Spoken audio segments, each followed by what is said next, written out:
പ്രിയമുള്ളവരെ, ഏവർക്കും ഹാജാസ് ക്ലാസ്സസിലേക്ക് ഹൃദ്യമായ ഹാർദമായ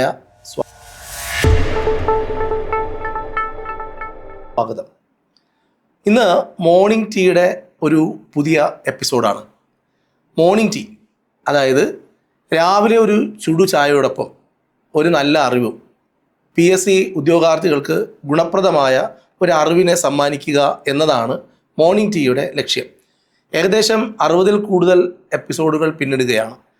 പ്രിയ ഉദ്യോഗാർത്ഥികൾക്ക് ഒരിക്കൽ കൂടി മോർണിംഗ് ടീയിലേക്ക് സ്വാഗതം. ഇന്ന് സയൻസിൻ്റെ ഒരു നല്ല ക്ലാസ് തന്നെ ആയിക്കോട്ടെ. ഇന്ന് നമ്മൾ ക്ലാസ്സിനകത്ത് ഒരു ചോദ്യത്തോടു കൂടിയാണ് തുടങ്ങുന്നത്.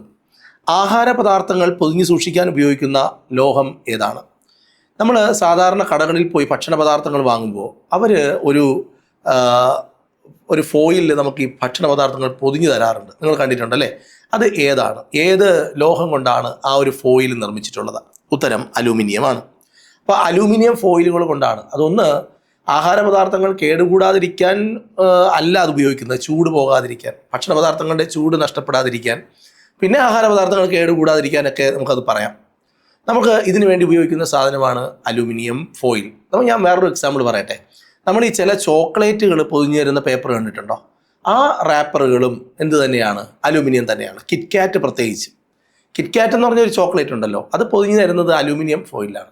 സിഗരറ്റ് അതിൻ്റെ ബോക്സിനകത്തൊരു അലൂമിനിയം ഫോയിൽ നമുക്ക് കാണാൻ കഴിയും. അപ്പോൾ ഇതിനൊക്കെ ഉപയോഗിക്കുന്ന സാധനമാണ് അലൂമിനിയം എന്ന് ഓർമ്മപ്പെടുത്തിക്കൊണ്ട് നമുക്ക് ഇന്നത്തെ ക്ലാസ്സിലേക്ക് കടക്കാം. അലൂമിനിയത്തെക്കുറിച്ചാണ് നമ്മൾ ഇന്ന് ക്ലാസ്സിനകത്ത് പറയാൻ വേണ്ടി പോകുന്നത്. ഈ അലൂമിനിയം നമ്മുടെ ഭൂവൽക്കത്തിൽ എന്ന് വെച്ചാൽ നമ്മൾ ചവിട്ടി നിൽക്കുന്ന മണ്ണിൽ സുലഭമായി കാണപ്പെടുന്ന ഒരു എലമെൻ്റ് തന്നെയാണ്. ഭൂവൽക്കത്തിൽ ഏറ്റവും കൂടുതലുള്ള ലോഹം ആണ് അലുമിനിയം. അപ്പം ഭൂവൽക്കം എന്ന് പറഞ്ഞാൽ എന്താണ്? ഇംഗ്ലീഷിൽ എന്താ പറയുക? എർത്ത് ക്രസ്റ്റ് എന്നാണ് പറയുക, അല്ലേ? Earth crust. എർത്ത് ക്രസ്റ്റിൽ ഏറ്റവും കൂടുതലുള്ള ലോഹം ആണ് അലുമിനിയം. എന്ന് വെച്ചാൽ നമ്മൾ ചവിട്ടി നിൽക്കുന്ന മണ്ണ് എന്നാണ് ഉദ്ദേശിച്ചത്. നമ്മൾ ചവിട്ടി നിൽക്കുന്ന മണ്ണിൽ ഏറ്റവും കൂടുതലുള്ള മെറ്റലാണ് അലുമിനിയം.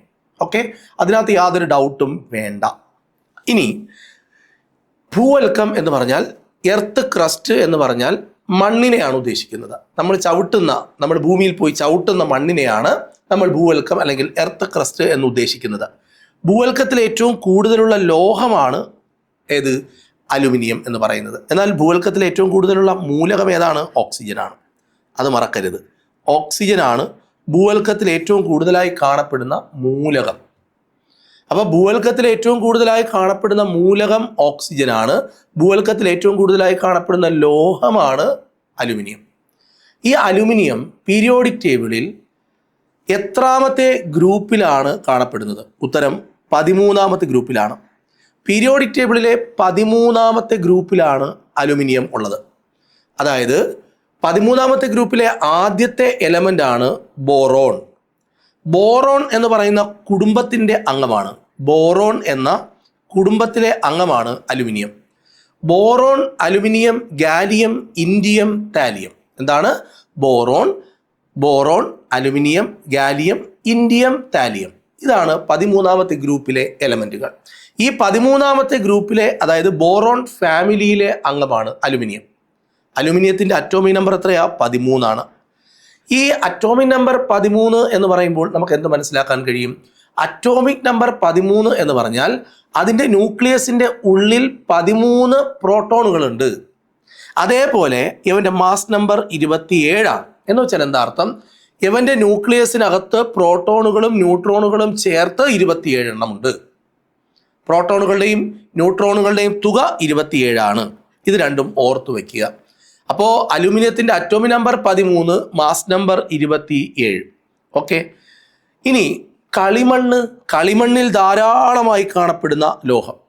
ഭൂവൽക്കത്തിൽ ഏറ്റവും കൂടുതലുള്ള മൂലകം ഓക്സിജൻ, സിലിക്കണൊക്കെ കഴിഞ്ഞാൽ ഭൂവൽക്കത്തിൽ ഏറ്റവും കൂടുതലുള്ള മൂലകം ഓക്സിജനാണ്. 3ാമത്തെ മൂലകമായിട്ടാണ് അലൂമിനിയം വരുന്നത്. എന്നാൽ ലോഹങ്ങളുടെ ലിസ്റ്റിൽ ഭൂവൽക്കത്തിൽ ഏറ്റവും കൂടുതലുള്ള ലോഹം അലുമിനിയമാണ്. അതേപോലെ കളിമണ്ണെന്ന് പറയുന്നതേ അലുമിനിയത്തിൻ്റെ പദാർത്ഥമാണ്. അപ്പോൾ കളിമണ്ണിൽ സമൃദ്ധമായിട്ടുള്ള ലോഹം ഏതാണ്? അലുമിനിയം. മൈക്ക, ക്ലേ എന്ന് പറഞ്ഞാലൊക്കെ അറിയാം, തുടങ്ങിയ ആഗ്നേയ ധാതുക്കളിലെ ഒരു പ്രധാന ഘടകം ഏതാണ് എന്ന് ചോദിച്ചാൽ ഉത്തരം പറയണം, അലുമിനിയമാണ്. ആഹാരങ്ങൾ പൊതിഞ്ഞ് സൂക്ഷിക്കാൻ ഉപയോഗിക്കുന്നതും അതേപോലെ തന്നെ ഈ സിഗരറ്റ് റാപ്പറുകൾ ഉണ്ടാക്കാൻ ഉപയോഗിക്കുന്നതും എല്ലാം അലൂമിനിയം തന്നെയാണ്. ഈ അലൂമിനിയത്തിൻ്റെ അയിര് ഏതാണ്? ഉത്തരം ബോക്സൈറ്റ് ആണ്. അലൂമിനിയത്തിൻ്റെ അയിരാണ് ബോക്സൈറ്റ്. ഈ ബോക്സൈറ്റ് അലൂമിനിയത്തിൻ്റെ അയിരാണ്. ഈ ബോക്സൈറ്റിൽ നിന്നാണ് നമ്മൾ അലൂമിനിയം സാധാരണയായി വേർതിരിച്ചെടുക്കുന്നത്. അലൂമിനിയത്തെ ബോക്സൈറ്റിൽ നിന്ന് വേർതിരിക്കാൻ ഉപയോഗിക്കുന്ന 2 പ്രധാനപ്പെട്ട സ്റ്റെപ്പുകളാണ് 1, 2. ഒന്നാമത്തെ സ്റ്റെപ്പാണ് ലീച്ചിങ്, രണ്ടാമത്തെ സ്റ്റെപ്പാണ് ഇലക്ട്രോലൈസിസ്. ഈ 2 സ്റ്റെപ്പിലൂടെയാണ് ബോക്സൈറ്റിൽ നിന്നും അലൂമിനിയം വേർതിരിക്കുന്നത്. ബോക്സൈറ്റിൽ നിന്നും അലൂമിനിയം വേർതിരിക്കാനുള്ള ആദ്യ ഘട്ടമാണ് ലീച്ചിങ്. ഓക്കെ, ഈ ലീച്ചിങ്ങിന് വേണ്ടി ഒരു കെമിക്കൽ ഉപയോഗിക്കും. PSC ചോദിച്ചിട്ടുണ്ട്. ലീച്ചിങ്ങിന് വേണ്ടി ഉപയോഗിക്കുന്ന ബോക്സൈറ്റിൽ നിന്നും അലൂമിനിയത്തെ വേർതിരിക്കാൻ ലീച്ചിങ്ങിന് ഉപയോഗിക്കുന്ന രാസപദാർത്ഥം ഏതാണ്? ഉത്തരം സോഡിയം ഹൈഡ്രോക്സൈഡ്. ലീച്ചിങ് കഴിയുമ്പോൾ, അതായത് ബോക്സൈറ്റിൽ നിന്ന് അലൂമിനിയത്തെ വേർതിരിക്കാനുള്ള ആദ്യ ഘട്ടം കഴിയുമ്പോൾ കിട്ടുന്ന ഉൽപ്പന്നം ഏതാണ്? Al2O3. അലൂമിനയുടെ ഫോർമുല എന്താണ്? Al2O3. വളരെ പ്രധാനപ്പെട്ട പോയിന്റാണ്. അപ്പം ലീച്ചിങ്ങിന് വേണ്ടി ഉപയോഗിക്കുന്ന രാസപദാർത്ഥം NaOH. ലീച്ചിങ് കഴിയുമ്പോൾ ബോക്സൈറ്റ് എന്തായി മാറും? അലൂമിന ആയി മാറും. ഈ അലൂമിനയാണ് ഇലക്ട്രോലൈസിസിലേക്ക് പോകുന്നത്. അലൂമിന ഇലക്ട്രോലൈസിസിലേക്ക് പോകുമ്പോൾ അവിടെ ഇലക്ട്രോലൈസിസ് നടക്കാൻ അലൂമിനയോടൊപ്പം ചേർക്കുന്നത് ആരെയാണ്? അപ്പോൾ നമ്മൾ ഉത്തരം പറയണം Na3Al(F6) ക്രയോലൈറ്റ് എന്ന് ഉത്തരം പറയണം. ക്രയോലൈറ്റിൻ്റെ ഫോർമുല പഠിക്കണം. ക്രയോലൈറ്റ് എന്ന് പറഞ്ഞാൽ അലൂമിനിയത്തിൻ്റെ മറ്റൊരു ധാതുവാണ്. അലൂമിനിയം അടങ്ങുന്ന മറ്റൊരു വസ്തുവാണ് ക്രയോലൈറ്റ്. അപ്പോൾ ഇലക്ട്രോലൈസിസ് നടക്കാൻ അലൂമിനയോടൊപ്പം ചേർക്കുന്ന പദാർത്ഥം ക്രയോലൈറ്റ്. അലൂമിനയുടെ മെൽറ്റിംഗ് പോയിന്റ് കുറയ്ക്കാനും അലൂമിനയിലൂടെ നന്നായി വൈദ്യുതി കടന്നു പോകാനും ഈ ക്രയോലൈറ്റ് സഹായിക്കും.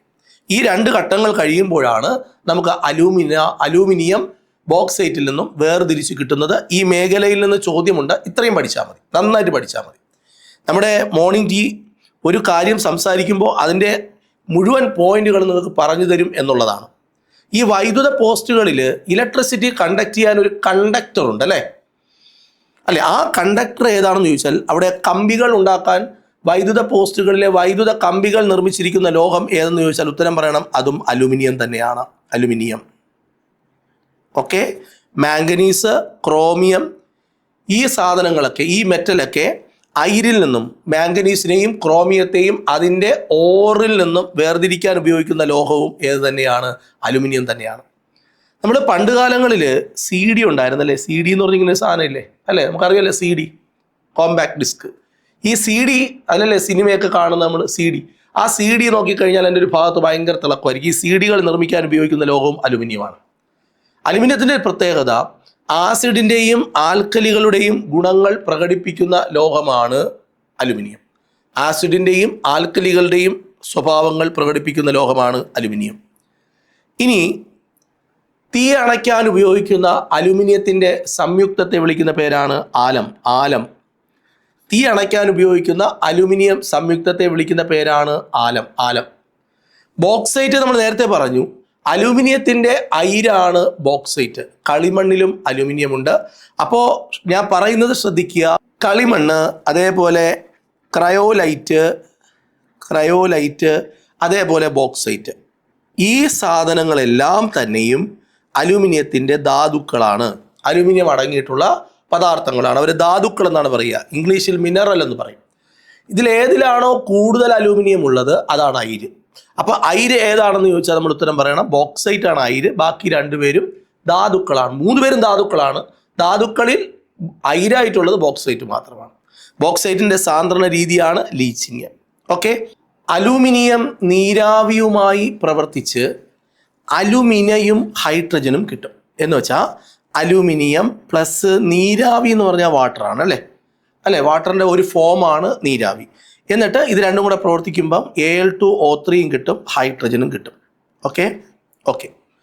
അലൂമിനിയത്തിൻ്റെ സൂക്ഷ്മമായ ആറ്റങ്ങളെപ്പോലും അത്രയും ചെറിയ പാർട്ടിക്കിൾ വെച്ചിട്ട് പെയിൻറ്റ്, വാർണിഷ് ഇതൊക്കെ നമ്മൾ ഉണ്ടാക്കും. അലൂമിനിയത്തിൻ്റെ സൂക്ഷ്മ ധൂളി പെയിൻറ്റ്, വാർണിഷ് ഇവയുടെ നിർമ്മാണത്തിന് ഉപയോഗിക്കുന്നു. അപ്പോൾ അലൂമിനിയത്തെക്കുറിച്ച് നമ്മളെല്ലാം പഠിച്ചു കഴിഞ്ഞു. ബോറോൺ കുടുംബത്തിലെ 2ാമത്തെ അംഗമാണ്. Aluminium atomic number 13 mass number 27. ഇവൻ്റെ വേറൊരു കാര്യം കൂടെ പറയാനുള്ളത്, നമ്മൾ ആദ്യം കണ്ടുപിടിച്ച ലോഹം ഏതാണ്? ചെമ്പാണ്. അപ്പോൾ ചെമ്പിന് ഭയങ്കര ഡിമാൻഡായിരുന്നു. കുറേ കാലം കഴിഞ്ഞപ്പോൾ ആ ഡിമാൻഡെല്ലാം അലുമിനിയം കൊണ്ടുപോയി. ഇന്ന് സ്വർണത്തെ നമ്മളൊരു ഭയങ്കര സംഭവമായി കാണുന്നത് പോലെ ഒരു കാലഘട്ടത്തിൽ ഇത് ഭയങ്കര സംഭവമായി. അലൂമിനിയത്തെ ഭയങ്കര ഒരു എന്താ പറയുക, ആഭരണങ്ങളൊക്കെ ഉണ്ടാക്കാൻ ഉപയോഗിക്കുന്ന, ഒരാൾക്ക് ഈട് വയ്ക്കാനൊക്കെ ഉപയോഗിക്കുന്ന ഈട്, നമ്മൾ പറയില്ല ഇത് ഈ സ്വർണം വെച്ചോ എന്ന് പറയുമ്പോൾ ഒരു ധൈര്യമല്ലേ, അതേപോലെയാണ് അലൂമിനിയത്തെ യൂസ് ചെയ്തിരുന്നത്. പക്ഷേ അലൂമിനിയത്തെ ബോക്സൈറ്റിൽ നിന്നും വേർതിരിക്കാനുള്ള പരിപാടികളൊക്കെ കണ്ടുപിടിക്കുന്നതോടെ ഇത് വളരെ ചീപ്പായിട്ടുള്ള ഒരു എലമെൻ്റായി മാറുകയായിരുന്നു എന്നതാണ് കഴിഞ്ഞ 10ാം ക്ലാസ്സിലെ CRT പുസ്തകത്തിൽ നിന്നുള്ള ഒരു വിവരം. അപ്പോൾ മോർണിംഗ് ടീ നല്ല ഒരു ചായയോടൊപ്പം നല്ലൊരു അറിവ് സമ്മാനിച്ചു എന്ന ചാരിതാർത്ഥ്യത്തോടെ ഇന്ന് ഞാൻ മടങ്ങുകയാണ്. നമുക്ക് മറ്റൊരു ദിവസം മോർണിംഗ് ടീയിൽ വീണ്ടും കാണാം. Bye bye.